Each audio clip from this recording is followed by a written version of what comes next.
보시겠습니다. 자, 이제 오늘부터는 이제 여름 이쯤에서 교회에 대한 말씀을 좀 드리려고 그래요. 마태복음 16장 13절부터 18절입니다. 우리 안내하시는 집사님은 혹시 예배당이 춥거나 그러면 뒤에 조절기 가지고 조정을 해주시면 좋을 것 같아요.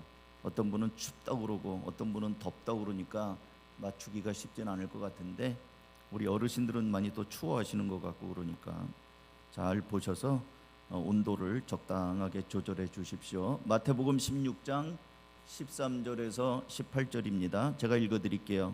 예수께서 빌립보의 가이사랴 지방에 이르러서 제자들에게 물으셨다. 사람들이 인자를 누구라고 하느냐? 제자들이 대답하였다. 세례 요한이라고 하는 사람들도 있고 엘리야라고 하는 사람들도 있고 예레미야나 예언자들 가운데 한 분이라고 하는 사람들도 있습니다. 예수께서 그들에게 물으셨다. 그러면 너희는 나를 누구라고 하느냐? 시몬 베드로가 대답하였다. 선생님은 살아계신 하나님의 아들 그리스도십니다. 예수께서 그에게 말씀하셨다. 시몬 바요나야, 너는 복이 있다. 너에게 이것을 알려주신 분은 사람이 아니라 하늘에 계신 나의 아버지시다. 나도 너에게 말한다. 너는 베드로다. 나는 이 반석 위에다가 내 교회를 세우겠다. 죽음의 문들이 그것을 이기지 못할 것이다. 아멘. 18절 말씀을 다 같이 한번 읽어볼까요? 시작. 나도 너에게 말한다. 너는 베드로다. 나는 이 반석 위에다가 내 교회를 세우겠다. 죽음의 문들이 그것을 이기지 못할 것이다. 아멘. 이 본문은 우리가 여러 번 보는 잘 알려진 본문입니다. 그래서 새로운 말씀이 있겠나 생각할 수 있는데요. 오늘의 관점은 내 교회를 세우겠다고 하시는 예수님, 교회를 세우시는 예수님. 그래서 예수님이 세운 내 교회, 이 어떤 교회인가? 여러분, 예수님은 가장 위대한 선생님이십니다. 여러분, 학교들을 다 졸업을 하셨잖아요. 초등학교, 중학교, 고등학교 쭉 졸업을 하셨을 거예요. 근데 그 선생님한테 배웠던 말씀이 지금까지 생각나는 말씀이 있어요? 여러분이 존경하는 선생님 계신가요? 대개 이제 우리 초등학교나 중학교까지 보면은 칠판이 있고 칠판 위에 정가운데에 태극기가 있거나 액자, 그리고 교훈, 급훈 교훈 이런 거 있잖아요. 우리 반은 이런 거다. 정직 이런 식으로. 근데 아마 학교 다닐 때 들었던 말씀, 교훈 이런 것들은 되게 많이 잊어버리셨을 거예요. 예수님은 3년이라는 짧은 공생애를 사시면서 가르치셨는데 그 가르침이 2000년이 지난 지금까지 수많은 사람이 그 가르침을 가슴에 담고 따르며 그렇게 살려고 합니다. 위대한 선생님이에요. 이렇게 인류 역사상 위대한 선생님이 없어요. 근데 예수님의 티칭 스타일을 보면은 예수님은 어린아이나 노인이나 남자나 여자나 남녀노소를 불문하고 많이 배운 사람이나 적게 배운 사람이나 가난한 사람이나 부한 사람을 막론하고 누구든지 알아들을 수 있는 쉬운 가르침이었어요. 문자 쓰지 않았습니다. 예수님은 공중에 나는 새를 보라. 농사도 안 짓는데 하나님이 기르지 않느냐. 들에 피긴 백합화를 봐라. 눈을 들어서 본단 말이에요. 그렇게 길쌈도 하지 않는데 하나님이 저렇게 예쁘게 만들지 않았느냐. 씨 뿌리는 사람이 나가서 씨를 뿌리는데 어떤 거는 길바닥에 떨어졌고 어떤 것은 가시밭에 떨어지고 어떤 건 돌짝밭에 떨어지고 어떤 건 좋은 밭에 떨어졌는데 좋은 밭에 떨어지니까 이렇게 열매를 많이 맺는 걸 봐라. 그런 것처럼 천국도 이와 같고 하나님 나라의 말씀을 받는 사람들도 이렇다. 어려울 게 없잖아요. 그 다음에 하나님은 죄인 한 사람이 돌아오는 걸 얼마나 기뻐하시는지. 어떤 목자가 양을 100마리 갖고 있는데 한 마리가 그만 길을 잃어버렸다. 그래서 이 목자가 99마리를 이렇게 두고 한 마리 찾으러 이렇게 다니지 않느냐. 그래서 찾으면 얼마나 기뻐하는지 사람들에게 내가 양 찾았다고 잔치하지 않냐. 이것처럼 천국은 죄인 하나가 돌아오면 그렇게 기뻐하시는 것이다. 어렵지 않잖아요. 그래서 예수님께서는 일상에서 만나는 아주 쉬운 이야기들, 누구나가 알고 있는 이야기를 가지고 가르치셔서 심지어 어린아이들도 이해할 수 있었어요. 그래서 예수님의 청중, 예수님을 따르는 사람들 가운데는 아이들이 많았어요. 아이들이 많았어요. 오늘날 교회가 아이들이 없잖아요. 별로 없어요. 근데 예수님 당시에는 아이들이 많았어요. 심지어 너무 많아가지고 제자들이 짜증이 나서 애들을 데리고 온 부모를 야단칠 정도로 애들이 많았어요. 그래서 예수님이 그 모습을 보고 오히려 제자들에게 어린아이가 내게로 오는 걸 막지 마라. 하나님 나라가 이런 아이들의 것이다. 그러면서 오히려 아이를 끌어안고 머리에 안수하여 축복하실 정도로 아이들이 많았고요. 여러분이 잘 아시는 오병이어의 기적에 그 오병이 이어가 누가 갖다 드린 거예요? 아이가 갖다 드린 거예요. 어린아이가. 그러니까 예수님의 귀한 사역에 이 쓰임받은 아주 중요한 인물 중에 하나가 아이였어요. 그러니까 예수님의 가르침 속에는 아이들도 있었고 어른도 있었고 여자도 있었고 많이 다양한 사람들이 있었죠. 근데 예수님의 가르침 중에 중요한 방법 중에 하나가 질문이에요. 예수님은 다 그냥 미주알 고주알 다 설명한 게 아니고요. 질문을 던짐으로 스스로가 생각해서 답을 얻을 수 있도록. 이를테면 요한복음 8장에 보면 간음하다가 현장에서 잡힌 여자를 끌고 왔죠. 율법에 의하면 이런 여자는 돌로 쳐서 때려 죽이라고 돼 있는데 예수님이라면 어떻게 하십니까? 예수님이 대답을 안 하셨어요. 뭘 쓰고 있었죠. 자꾸 물어보니까 예수님이 마침내 그랬어요. 너희 중에 죄 없는 자가 돌로 쳐라. 그리고 다 가버렸어요. 돌로 치려고 하다가 보니까 자기가 죄가 없다는 말이 되니까 그건 모순이잖아요. 다 가버렸어요. 그때 예수님께서 이 여인에게 너를 고발한 사람들, 돌로 치려고 한 사람들이 어디 있느냐? 없습니다. 그래, 나도 너를 정죄하지 않는다. 질문하시고 또 스스로가 이제 다시는 이런 죄를 짓지 말거라 얘기기도 하시고요. 오늘도 그럽니다. 오늘도 예수님이 제자들과 함께 이제 빌립보 가이사랴 지방으로 올라가시다가 제자들에게 질문을 하십니다. 뭐라고 질문하셨는가? 같이 읽어요. 13절입니다. 시작. 예수께서 빌립보의 가이사랴 지방에 이르러서 제자들에게 물으셨다. 사람들이 인자를 누구라고 하느냐? 인자는 예수님이 자기를 가리켜 아주 즐겁게 쓰는 별명이었죠. 사람들이 나를 누구라고 하느냐? 당시 이미 많은 사람이 예수님을 알고 있었습니다. 어떨 때는 사람들이 너무 많아가지고 그냥 서로 어깨를 막 부딪히고 그럴 정도로 많았어요.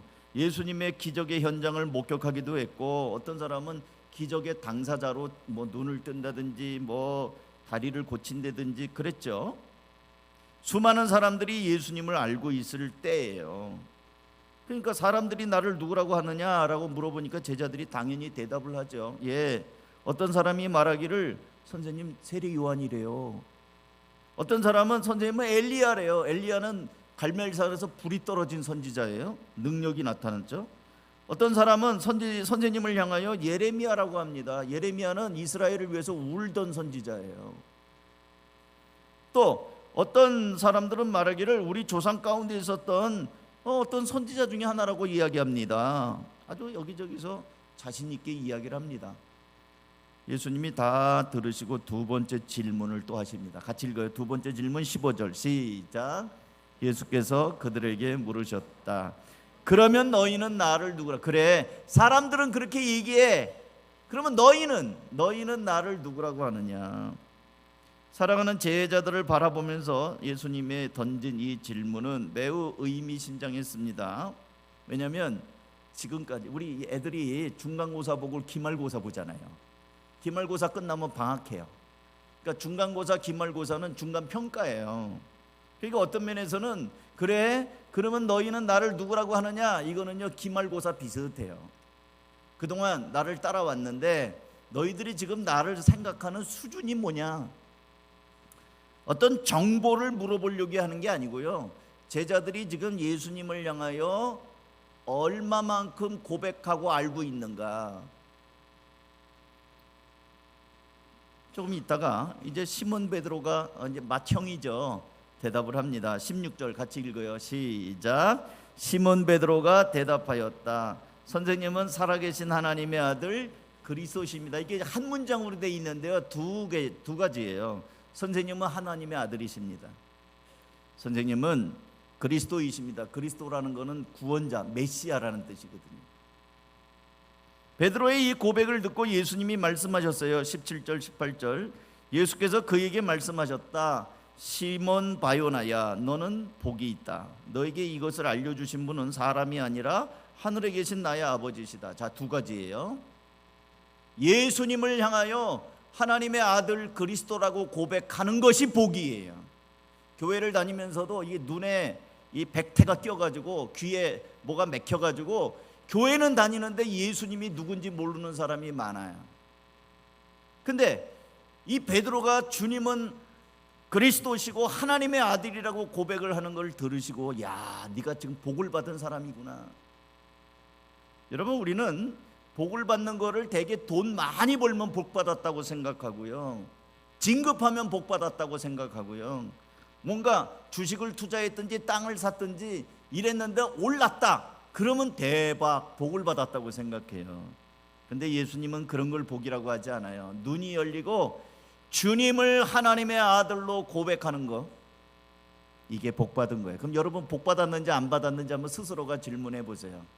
여러분은 예수님을 누구로 고백합니까? 글쎄요, 잘 모르겠습니다.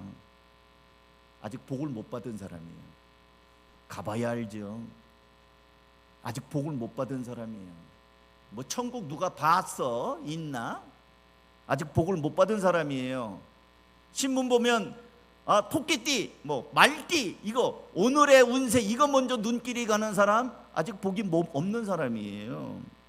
결혼시켜야 되는데 사주가 어떻대? 그 여자, 그 아가씨 사주가 어떻대? 사주 딴자 먼저 생각하는 사람, 아직 복을 못 받은 사람이에요. 그 다음에 이 예수님이 구주인 것, 하나님의 아들인 것을 알게 되는 것은 억지로 안 돼요. 믿음 억지로 안 됩니다. 이거는 하나님이 알려주셔야 돼요. 목사님, 왜 나는 믿음이 안 생겨요?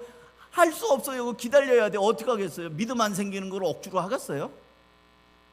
돈다발을 준다고 믿음이 생기겠어요? 그거 어쩔 수 없어요. 근데 저는 이렇게 얘기하죠. 그래요, 기도해 드릴게요. 믿음 좀 생기도록.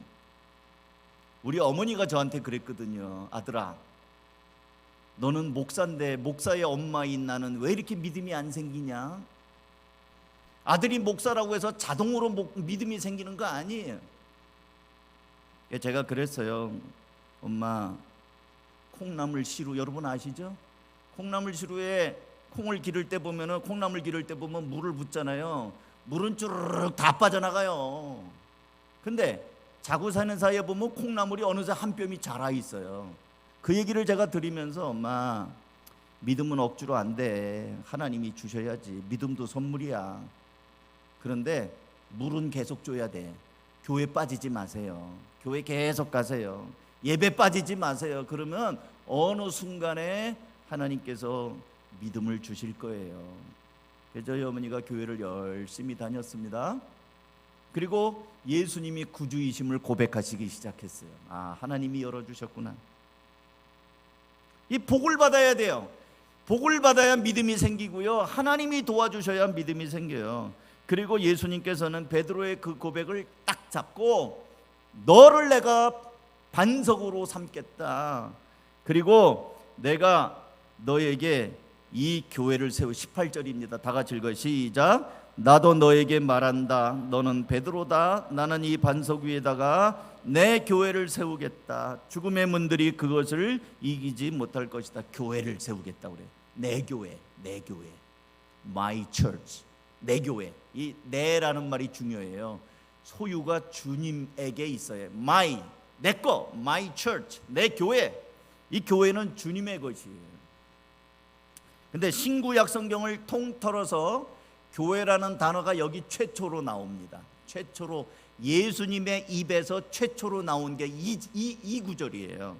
베드로가 주님을 향하여, 예수님을 향하여 선생님은 하나님의 아들이요 그리스도이십니다, 그 고백을 하는 순간 예수님께서 네가 복을 받았구나, 하나님이 알려주셨구나, 내가 이 고백을 반석으로 삼아서 여기에다가 마이 처치, 내 교회를 세우겠다. 자, 지금부터 제가 이건 배경 설명했고요. 지금부터 예수님이 세우신 교회는 어떤 교회인가? 첫째, 그 다음 띄워줘봐요. 예수님이 세우신 교회 어떤 교회인가? 읽어요. 시작. 예수님께서 세우신 교회는 신앙 고백의 반석 위에 세운 교회예요. 신앙 고백의 반석. 집을 지을 때 가장 중요한 첫 출발은 이 반석, 이 기초가 튼튼한 거예요. 제가 영남 아파트에 사는데 영남 6차 정문을 나오다 보면 금강 아파트 후문이 보이는데 현수막이 하나 걸려 있어요. 여러분, 이 시와지구가 재개발된다는 거 아세요? 근데 제가 마음속에 제 아내가 여보 여기 재개발된대. 아이고 그거 재개발 인제 얘기 나오면 그 10년은 넘어 우리 기다리다 늙어 죽겠다. 내가 그랬어요. 언제 짓겠어요 이 많은 사람. 아니래, 빨리 한대요. 근데 제가 또 저 의심병이 많은 사람이라 재개발이 된다 그러면 10년은 넘게 걸릴 거고요, 말 나오면 10년이에요 그 다음부터. 그럼 여러분들 나이에 10년 더 해보세요. 그럼 지금 60인 사람은 70이야 자식들한테나 가야 되지. 그 다음에 또 하나는 글쎄 재개발이 되면 여기 몇 층이나 올라오겠어요? 여기 10층. 왜 아파트가 이 정왕동은 10층까지 밖에 못 짓는 줄 아세요? 바닥이, 이 땅이 연약 지반이에요. 이 파일 박아서 짓는 동네예요 여기. 그러니까 5층 10층 밖에 못 져요 여기는. 요즘은 뭐 기술이 좋아갖고 더 짓는데, 아마 기술이 좋으면 할지는 모르겠는데 재개발되면 뭐 몇 층 올라, 아주 아파트는 올라갔죠. 아주 아파트가 26층인가요? 100옷은 뭐 이렇게 뭐 30층도 넘어가는데요. 100옷하고 여기가 땅바닥이 달라요. 100옷은 땅바닥 밑에 반석이 있어요. 근데 여기는 갯벌이에요. 갯벌 메꿔 갖고 지은 거예요. 그래서 제가 어느 천년이냐, 10년도 넘게 걸리겠다. 그 다음에 두 번째는 이 땅이 물렁물렁한데 여기다가 몇 층짜리를 짓겠는가? 여러분, 반석이 없으면은 집을 지으면요 이 집이 가라앉아요. 무너집니다. 교회도 마찬가지예요. 교회의 기초가 든든해야 되는데 교회는 예수예요. 예수가 없는 교회는 교회가 아니에요.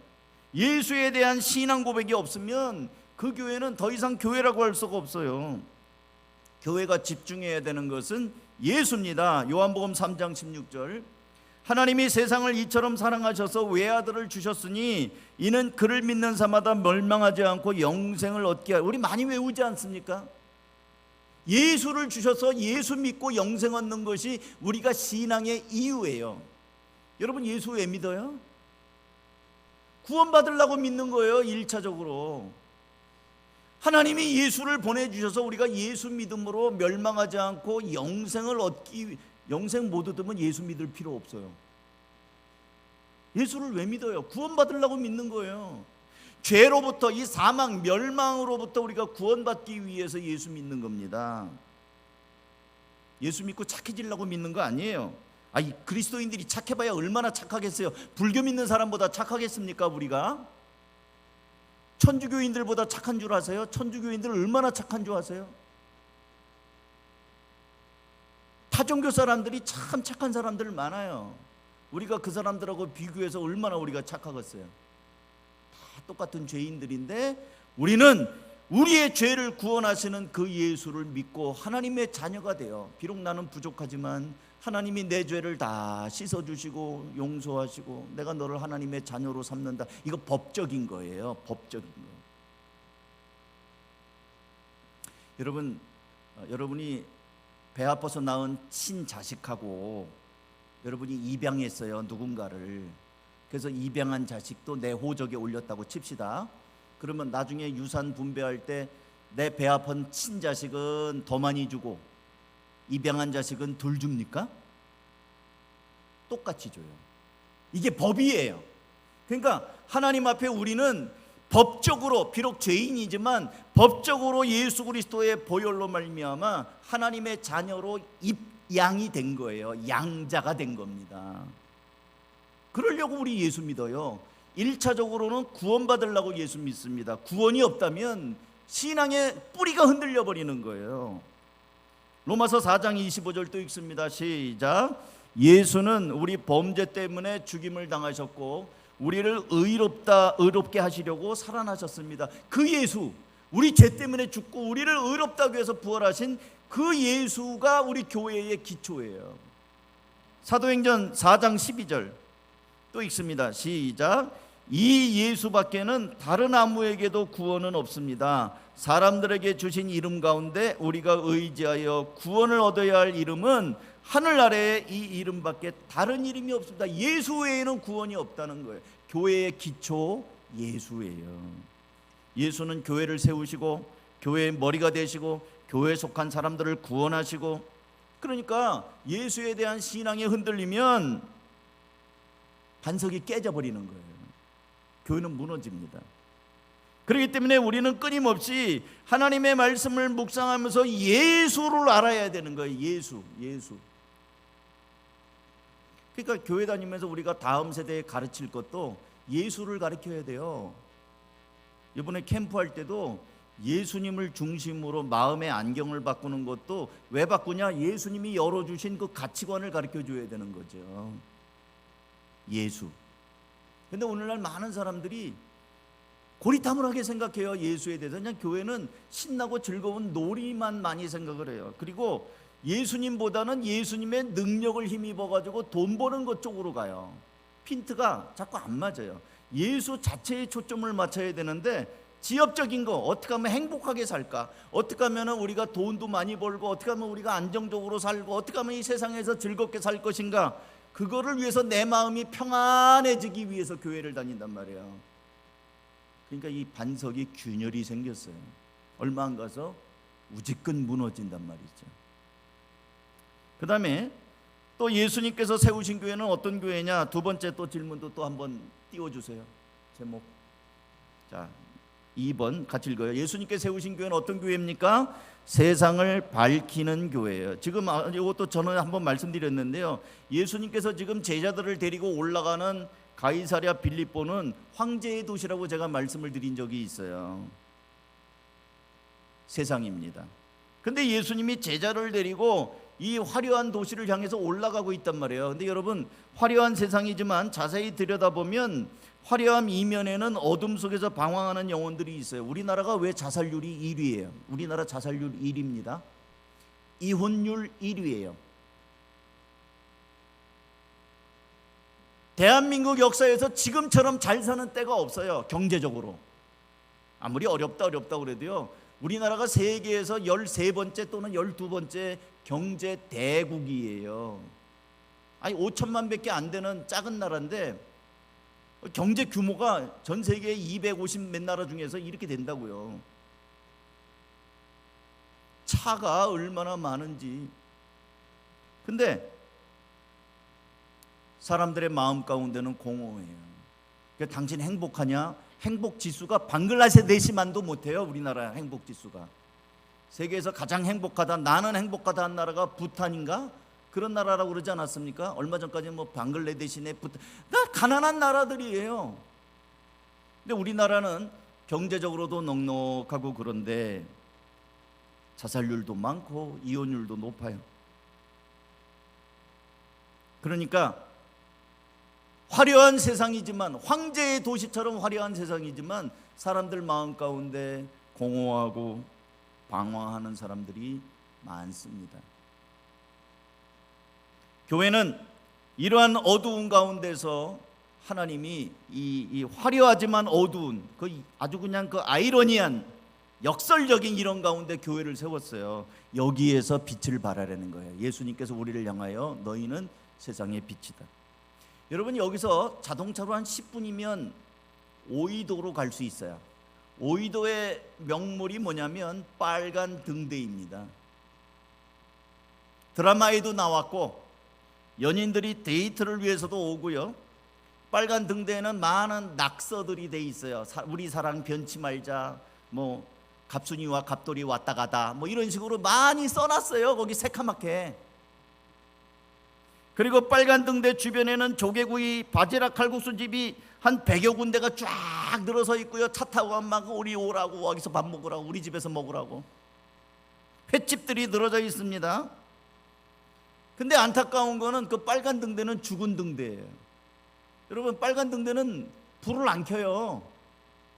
그 등대는 장식용이에요. 랜드마크로 오이도에 있는 빨간 등대는요, 사람들을 끄는 그냥 인테리어용이에요. 쓸모가 없어요. 등대로서는 빨간 색깔 한 그냥 시멘트 덩어리예요. 등대의 목적은 불을 밝혀서 밤바다에 암초에 걸리지 않도록 배를 안내하는 목적이 있어요. 근데 오이도의 등대는 장식용이에요. 죽은 등대입니다. 사진 찍기용이에요. 교회도 마찬가지입니다. 교회의 사명은 어두운 죄악 가운데서 방황하는 영혼들을 예수님께 인도하는 게 교회의 사명이에요. 거룩함이 교회의 사명이에요. 불을 밝히는 게 교회의 사명이에요. 근데 그런 사명을 감당하지 않아요.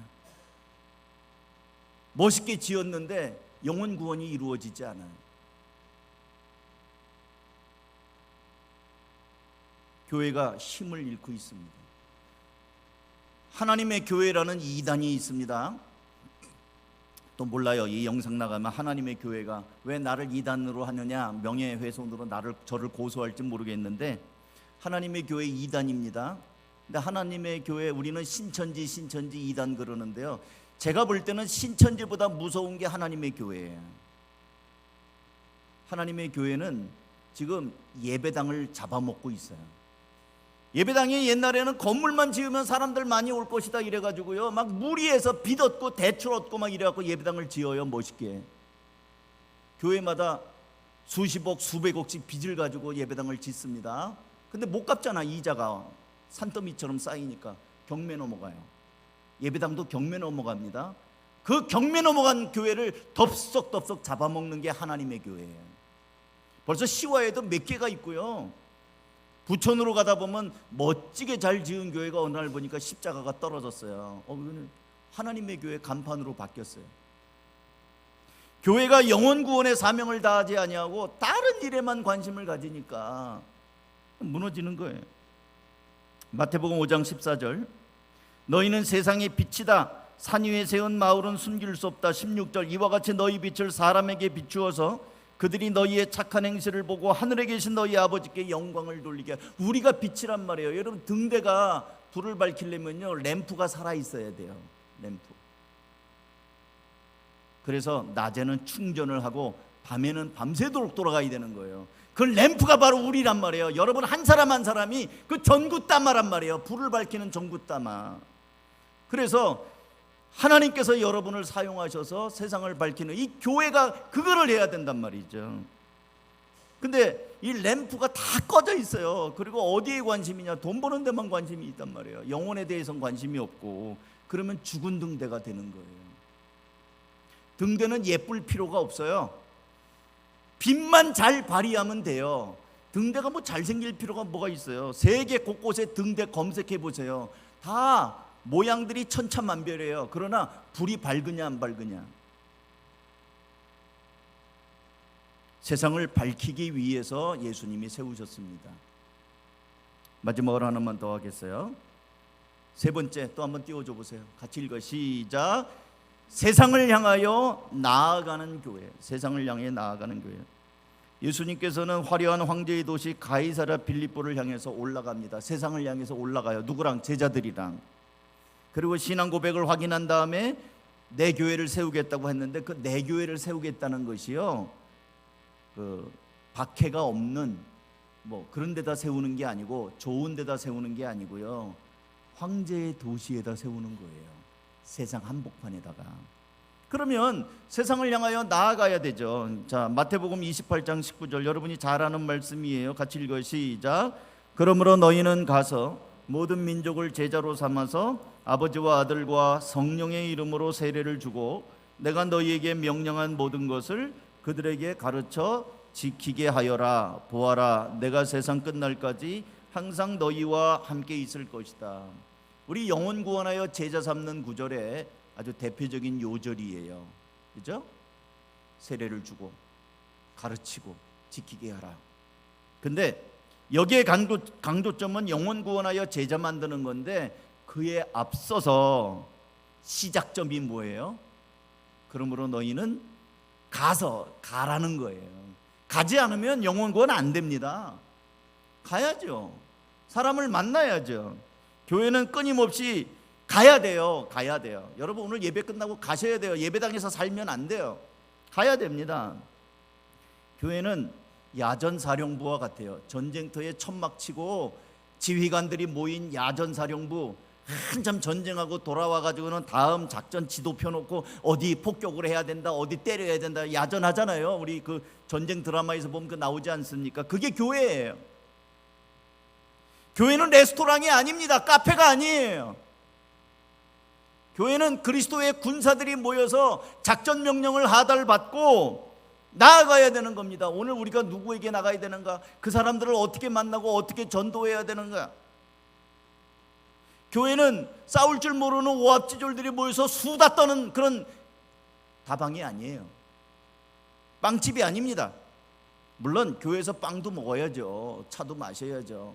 그걸로 끝나면 안 된다는 거예요. 교회를 향하신 예수님의 의도는 사도행전 1장 8절에 나옵니다. 같이 읽어요. 시작. 오직 성령이 너희에게 임하시면 너희가 권능을 받고 예루살렘과 온 유대와 사마리아와 땅 끝까지 이르러 내 증인이 되리라 하시니라. 이게 점점 예루살렘, 사마리아, 온 유다, 이게 지도를 보시면은요, 예루살렘은 수도예요. 사마리아는 경기도예요. 지역으로 보면 온 유대는 그 한반도입니다. 그리고 땅 끝은 전 세계를 말하는 거예요. 점점 확장이 되는 겁니다. 사랑하는 성도 여러분, 우리는 예수님을 향한 신앙 고백이 선명한 제자들이 돼요. 우리 한가족 교회는 예수님을 향한 신앙 고백이 분명해야 돼요. 교회를 다니면서 5년, 10년이 됐는데도 예수님을 어떻게 생각하십니까? 잘 모르겠는데요. 그러면 제가 가슴을 쳐요. 내가 잘못 가르쳤구나. 내가 무능하구나. 내가 아직 이 예수를 전하지 못했구나. 담임 목사는 거기에 슬픔을 느낍니다. 헌금을 많이 안 하냐 그거보다는 예수님에 대한 신앙 고백이 불분명하다 그러면은 내가 어떻게 한 거지? 성경 공부를 어떻게 가르친 거야? 이런 마음이 든단 말이죠. 분명한 신앙 고백이 있어야 돼요. 뿐만 아니라 이제는 우리가 영적 등대가 돼야 되는 거예요. 이 세상을 밝히는 등대.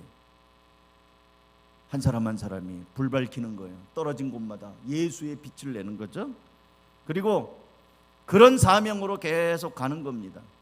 목사님, 오이도 빨간 등대 그거 불도 안 밝혀도 사람만 많이 오네요. 사람 많이 와서 뭐 교회 사람 많이 모여서 뭐요? 어쩌다고요? 오합지졸 모여서 그게 교회입니까? 야구장에 사람 많이 모인다고 해서 거기에 구원받는 사람들이 있어요? 사람 많이 모이는 게 우리의 초점은 아니에요. 많이 모이면 또 복음을 전해서 돌아오는 사람이 더 많으면 좋겠지요. 불을 밝힐 수 있어요. 생명력이 있어야 되는 거예요. 사명을 잃어버리면 시간 낭비, 돈 낭비합니다. 허튼 데 관심이 있기 때문에 그래요. 우리 자영업을 하시는 분들도 돈을 왜 버는지 잘 생각해 보세요. 나는 무엇을 위해서 이렇게 아침부터 저녁까지 고생하면서 돈 버는가? 하나님의 영광을 위해서, 쓰기 위해서 버셔야 돼요. 그거 없이 그냥 돈 벌어갖고 그냥 목적도 없이 돈 벌면 힘만 들어요. 허망해요. 내가 이거 하려고 내 청춘을 바쳤나? 10년, 20년 일을 해서 정말 기력은 떨어져 가는데 그렇다고 해서 많이 벌어놓은 돈도 있는 것도 아니고 세월만 보내는 거 아니에요? 그러나 내가 주의 일을 향해서 벌면서 이 일을 위해서 헌신하고 그래서 영혼들이 돌아오고 그러면 기쁨이 있죠. 한가족교회는 이번 여름에 어린 영혼들을 건져내는 일에 힘쓰게 될 것입니다. 매우 시급한 일입니다. 함께 하셔야 됩니다.